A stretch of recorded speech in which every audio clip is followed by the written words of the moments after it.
মাশরাফি বিন মুর্তজা 1983 সালের 5 অক্টোবর নড়াইলে চিত্রা নদীর পাড়ে জন্ম নেওয়া একটি দুরন্ত ছেলে, যিনি দাপিয়ে বেরিয়েছেন নড়াইলের প্রতিটি অলিগলি, সাঁতার কেটেছেন তার প্রিয় চিত্রা নদীতে। এই কৌশিক বড় হয়েছেন নড়াইলের আলো বাতাসে। এই কৌশিকই একদিন বল হাতে দৌড় শুরু করেছেন নড়াইল থেকে, পৌঁছে গেছেন জাতীয় দলে। ধীরে ধীরে হয়ে উঠলেন সবার প্রিয় মাশরাফি বিন মুর্তজা। হাজারো ঝড় ঝাপটা পার করে হয়ে উঠলেন দ্য ক্যাপ্টেন অফ বাংলাদেশ।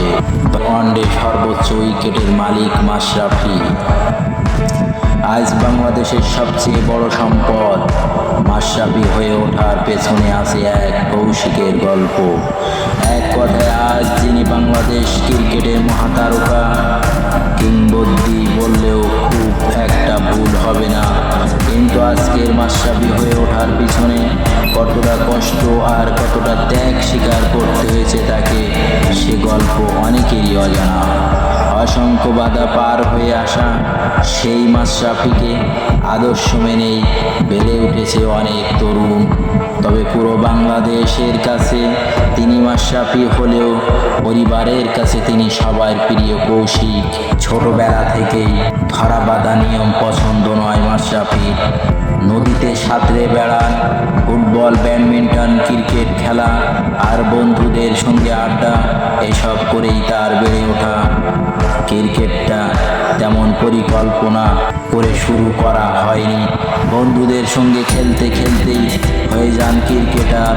তবে আজ যে মাশরাফি বাংলাদেশের সর্বোচ্চ উইকেটের মালিক, শুরুতে বোলার হওয়ার ইচ্ছাই ছিল না তার। ব্যাটিংই বেশি পছন্দ করতেন।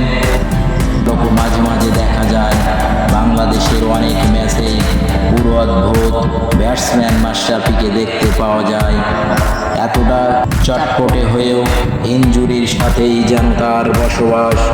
2001 সালে বাংলাদেশের ক্রিকেট অভিষেকের বছরই প্রথমবার ইনজুরিতে পড়েন, ছিটকে যান 2011 বিশ্বকাপ থেকেও। মিরপুর শেরে বাংলা স্টেডিয়াম সংলগ্ন একাডেমি মাঠে কান্নায় ভেঙে পড়েন, কিন্তু পিছিয়ে যাননি। এই ঘটনার 4 বছর পর 2015 সালে তারই নেতৃত্বে অস্ট্রেলিয়া নিউজিল্যান্ডে অনুষ্ঠিত বিশ্বকাপে অসাধারণ পারফরম্যান্স করে বাংলাদেশ 2017 সালে মাশরাফির নেতৃত্বে প্রথমবারের মতো আইসিসির চ্যাম্পিয়ন ট্রফির সেমিফাইনাল খেলেছে বাংলাদেশ। দলকে পথ দেখিয়ে ঘরের মাটিতে বাংলাদেশকে টানা 4টি সিরিজ জেতান সফলতম এই অধিনায়ক। জিম্বাবুয়ে, ভারত, পাকিস্তান ও দক্ষিণ আফ্রিকার মতো দলকে হারান। 2001 সালে আন্তর্জাতিক ক্রিকেটে আসার পর 18 বছর ক্যারিয়ারের ইনজুরির কবলে পড়ে অনেকটা সময় মাঠের বাইরে কাটাতে হয় তাকে। তবু একজন পেসার হিসেবে তার কম ভারী নয়।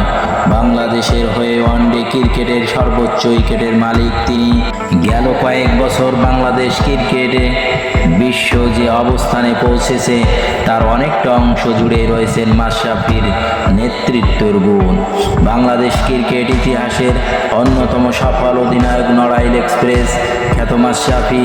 ওয়ানডেতে তার নেতৃত্বে জয়ের হার সবচেয়ে বেশি।